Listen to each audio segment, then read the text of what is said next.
Hey guys, this is Travis and Kyle. I just want to share with you some news. So like I said before in the previous video, I just got kicked off of my Social Security, and that means I probably have to pay out of pocket if this case does not win. Let me just show you how much my Latuda cost without insurance.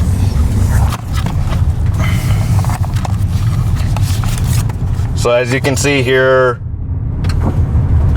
Latuda, it says 80 milligram tablets for 30-day supply. Prescription cost with plan is $1,268.38. And right now Humana, which is covered through my disability, they cover $1,027.45, and the rest by Medicare is covered $240.93. So in total for 2019,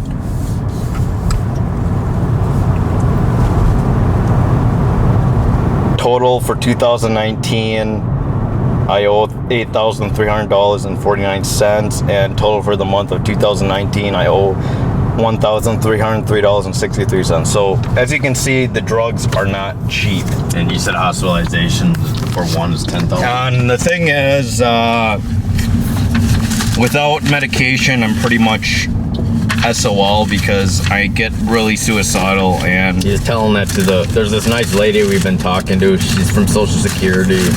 She's a manager. It's not her fault, but he kind of said without my medicine I would probably kill myself, and he laughed, and she just gave him a shocked face because I think she didn't know what to say. Anyways, so if I end up in the hospital, it's another $10,000 bill. I don't pay it, but I'm just saying, without all that extra help, aren't you gonna read your letter too? I'm pretty suicidal. Anyways, let me just read the letter that I'm trying to send to Social Security.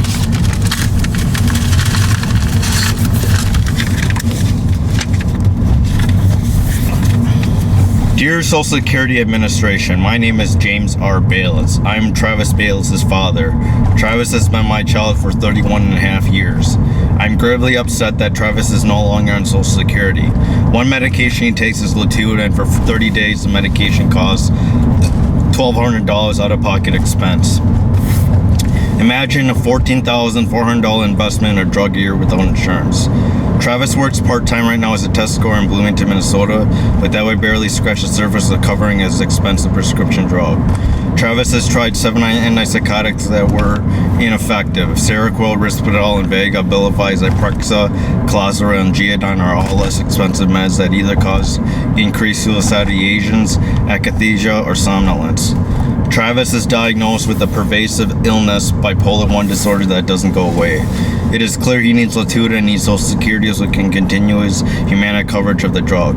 Take this very seriously. Would you want your child to commit suicide without effective medication? He could be in grave danger of killing himself. I do not recommend him getting off disability, even working $15 an hour for 20 hours a week. He couldn't financially support his needs. Travis needs the insurance coverage because he pays basic expenses to cover rent, utilities, phone, garbage, snow plowing, and car insurance. His bill is close to $8,800 a month in expenses. Please reinstate his disability. He has had 7 hospitalizations over a course of 10 years.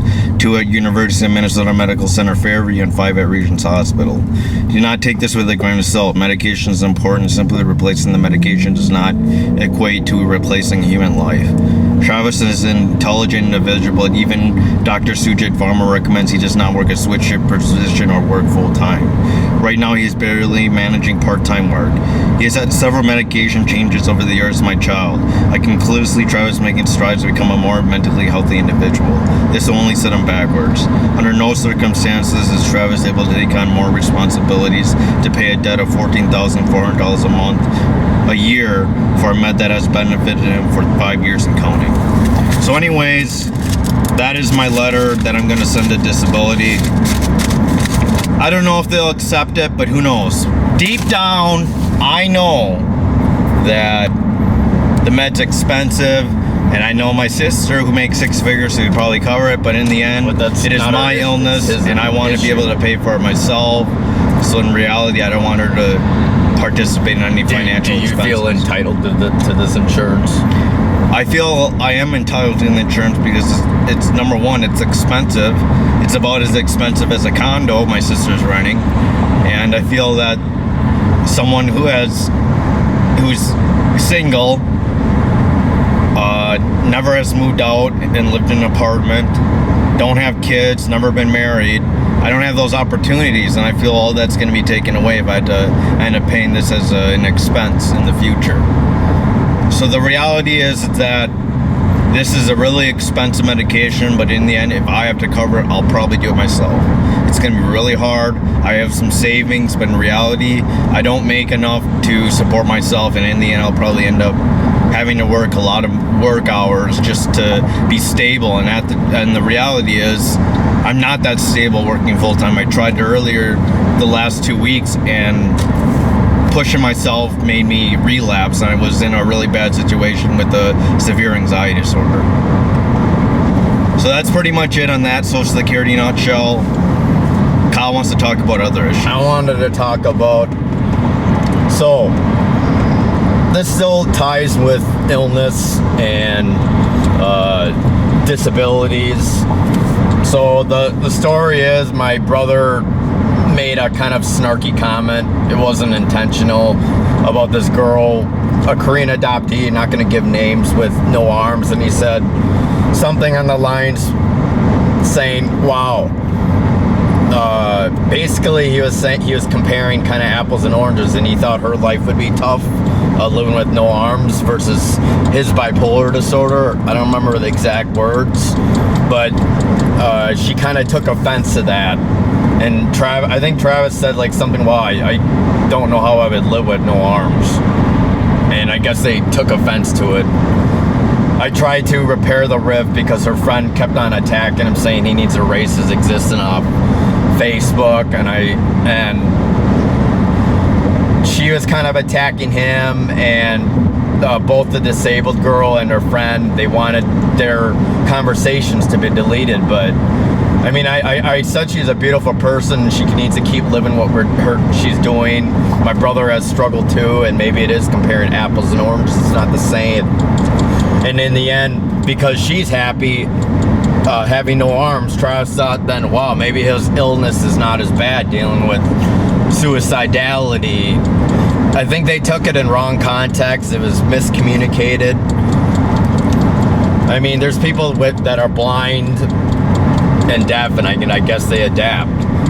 So I guess this is kind of an apology letter, but at the same time, Travis and I are very open and honest.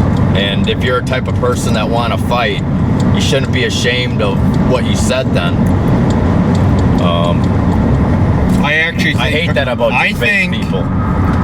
The girl who is supporting the disabled girl with no arms, her comment was worse off than what I've actually said. She said I should delete Facebook, get off the internet, erase my existence, and things like that. I didn't even say anything like that. I was just making a reference of how, while living with no arms, and she's happy, and me, I'm living with bipolar disorder, and I'm miserable. She didn't realize that I was bipolar disorder, so I had bipolar disorder, so that bit her in the ass. And I was really upset because she wanted me to delete those messages, but I mean, she is entitled to say what she says, but hey, if you want to fight it off, you shouldn't be ashamed of what you said. I mean, she was definitely ashamed of what she said. That's why she wanted me to delete the comments. She felt guilty. Yep. So she was basically judging me. Next time, if you want to fight, you fucking be open and you fucking own it. And if you don't want to own it, then don't say anything at all. She didn't own it. She just basically... So, my brother owns it. He said the wrong thing. And he's not going to do it again. And I told her, you know what? I can't control what your friend or my brother does. So, and I had a pissing match, and I contacted my Korean friends and shit, and she wanted to help us a little bit. She might help us with the Social Security a little bit too. But yeah, what were you gonna say? Should I read the messages or no? Should I read what you wrote? Read the messages, but don't. I won't mention her name. Don't mention the name. All right, so I'm just gonna read one of the messages. Wrote what you wrote first, so. All right. So I know the comment is a little insensitive, I understand, but I was just trying to compare myself on what it would be like with my own struggles and versus her struggles. But she took it a little bit harsh than I expected. I mean, she's a beautiful person, even without arms or not, so the problem I didn't have with was not the disabled person. I had a problem with the friend. She brought it way out of proportion. And what I had enough of is when people say... So I wrote, Channel Park, it makes me wonder, is this girl a Korean adoptee? I think part of me feels like I'd rather be bipolar.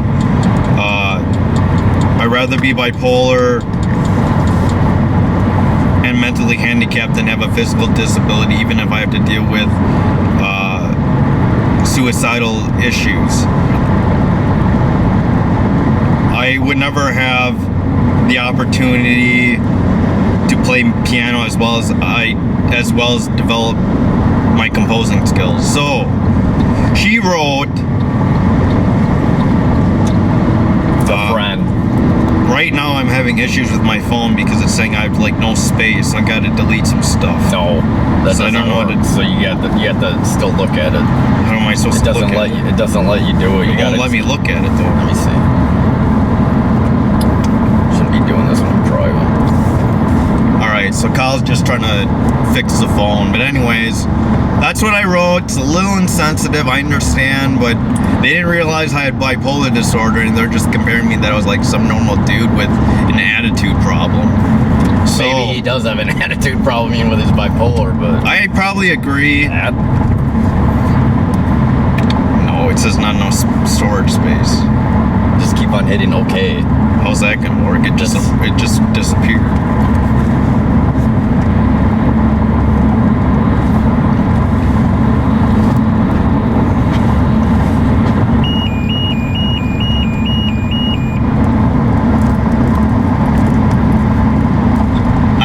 This issue. These phones are terrible. So we pay extra for a phone. We upgraded from one of those cheap flip phones to this type of phone. Yeah, we seriously just got onto these phones just a year ago. We had flip phones in the past. So these are really bad phones. I'm not happy with them, but they just don't hold enough space and they're really slow. You don't have like Pixar, because that's what I was trying to open it in, like Pixar or some photo. Isn't there a way to just delete some of the apps it's not I gonna have? Matter. It's just a stupid thing that does that. No, it's probably the apps I delete. So no, it's not any apps. You're just it wasting time. It does that with mine all the time. It's It won't let you look at it. Mine don't even let you look at it. I think I have apps on my phone and just look at it on Messenger. Go to Messenger. Didn't you copy it all? I guess I could look. I guess I could look at Messenger. So that's what I'll do. Anyways, let me just read what she wrote. She's gonna probably be offended that you wrote this, but I feel like we're not giving away names. We're not giving away names, but I feel it's a pretty bad comment that she wrote. She probably doesn't even watch our videos anyway.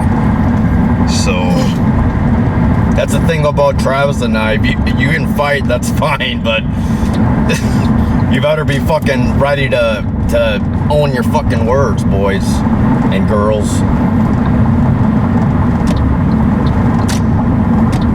Growing up with an illness and dealing with a kind of a secret stuff, I found secrets are more hurtful and it's better to be honest. And that's just how I grow up. Now I'm just learning to be a bit more courteous of other people's concerns when it's not mine.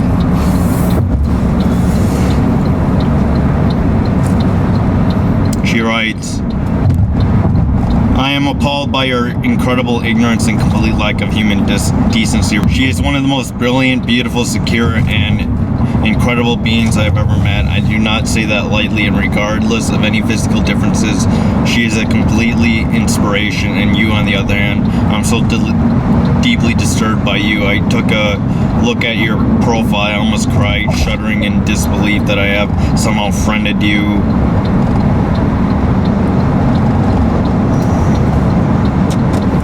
You should do research on your ignorance and figure out how to pull yourself out of the dark, ignorant hole you're clearly in. Furthermore, if you're really sorry, profusely apologize, delete your profile, get your disgusting, ignorant, hate-filled presence off the internet, and go meditate on how to heal yourself from the inside out. She's spewing absolute garbage and work on the inner self immediately. So what is really weird is she says she studied a lot on bipolar disorder, and yet she does not even get me. She clearly has no common sense when it comes to mental illness. She might understand physical disabilities and support that, but she's not viewing shit from a logical sense. She's viewing from emotion only for her friend. So she supports her friend and obviously not me. That's pretty much a given. But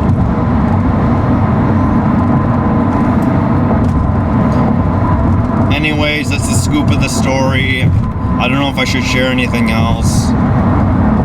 And basically, they wanted us to delete the messages. Hey, I'll tell you this. As much as once my brother cooled down, when he decided to become the bigger person, he did remove the messages. So the problem is actually really resolved, but we're just bringing up what happened. It was a mess. I woke up late, couldn't sleep. He loves to get himself into fucking trouble. Same with the disapproving rabbits. They said I was just too passive aggressive when I said there are people that think that cradling a rabbit is harmful, but I said I've been cradling them for the past damn 6 years. They haven't died, and I have to do it because I gotta clean their fucking asses if they don't have teeth. I spent $600 to get their teeth removed so they can't fucking clean their butts. So I have to do it, and you have to put them on their back. But yeah, so moving forward, this Social Security thing is kind of a little bit nerving because my brother can fucking totally go backwards, and he might end up in the hospital, and he might end up killing himself. And like Travis said, whoever looked at his case did a fucking absolute horrible job. I don't know how you can't tell with someone that had several hospitalizations, living in a group home, thinking that they don't need the med. Fuck you. I mean, fuck that. How can you believe that, man? I mean, I sure hope that they have a loved one that had to go through that shit where they had to drive him to the hospitals and try to keep him alive. It's stressful, man. And now he's finally doing well. He could probably hold a job. He could probably hold a relationship if he really wanted to, but But the thing is, he requires this med. I don't want to feel like we're entitled to the medicine because shit does cost money, but I don't know how much money insurance people make, but I'm pretty sure they make a lot. Maybe they should find a way to reduce the meds. But is there anything else you wanted to say? That's it. All right, wish the luck to us. We're gonna head off. We're heading off to work right now, putting a full day in, kind of. Maybe like 3/4 of a day, and you can say. All right, take care, everybody. Thanks for listening.